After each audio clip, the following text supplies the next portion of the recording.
Hello，呢個係第二個聖誕故仔，格林兄弟嘅小精靈同鞋匠。第三個故仔呢，我譯咗部分，但係都唔會咁快整得完噶啦。條片我諗有排都未放得上嚟，所以雖然因為我嘅拖延症今日已經26號，我都想同你哋講返聖誕快樂同埋新年快樂。小精靈同鞋匠。有個老賭嘅鞋匠，窮到只係得返做一對鞋嘅皮。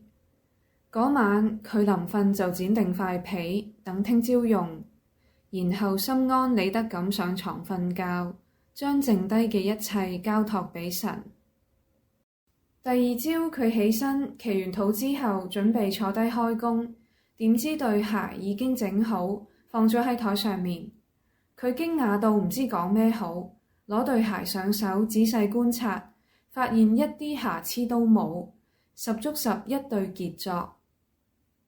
冇幾耐，有客人嚟咗，好鍾意對鞋，就俾多咗錢買。啲錢夠個鞋匠買多啲皮，整2對鞋。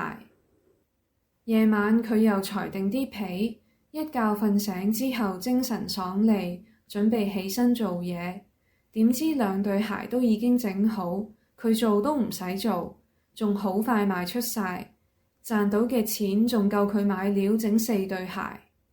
到第二朝起身，嗰4對鞋又已經整好晒。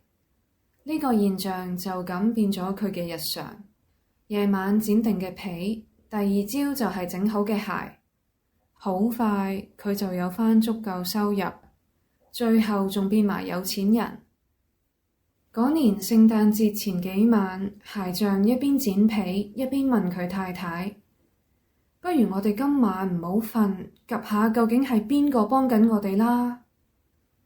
佢太太覺得個諗法幾好，就點咗支蠟燭，跟住2個人一齊匿喺角落掛住嘅衫後面及住。1到5夜就有2個冇着衫褲好得意嘅人仔嚟咗。坐喺鞋匠張台前面，拎起台面啲皮，好熟練咁開始聯針同敲打。佢哋冇停過手咁做，睇到鞋匠眼都唔眨，直到啲鞋都整好晒，佢哋先急急腳咁跑走。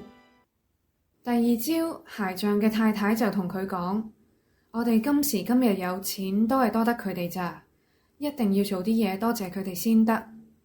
佢哋唔着衫走嚟走去，一定好凍。我同你講，我打算做咩啦？我要整啲衫仔、褸仔、背心仔同褲仔俾佢哋着。啊，仲要織2對襪仔。你呢都要整2對鞋仔俾佢哋。鞋匠就話：好喎，我想整啊。啲衫終於準備好晒之後，有一晚佢哋冇再留整鞋嘅皮喺台面，而係擺晒啲小禮物出嚟，跟住匿埋。睇下等陣啲人仔見到會有咩反應。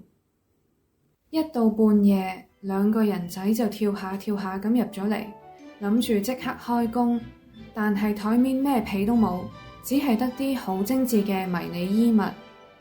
佢哋一開始睇落好驚訝，跟住就開心到飛起，以9秒9嘅速度着晒啲靚衫上身，連歌都唱埋出嚟。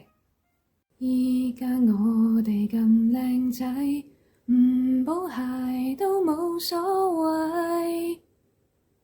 佢哋跳住舞咁跳過一張又一張凳，一路跳出門口。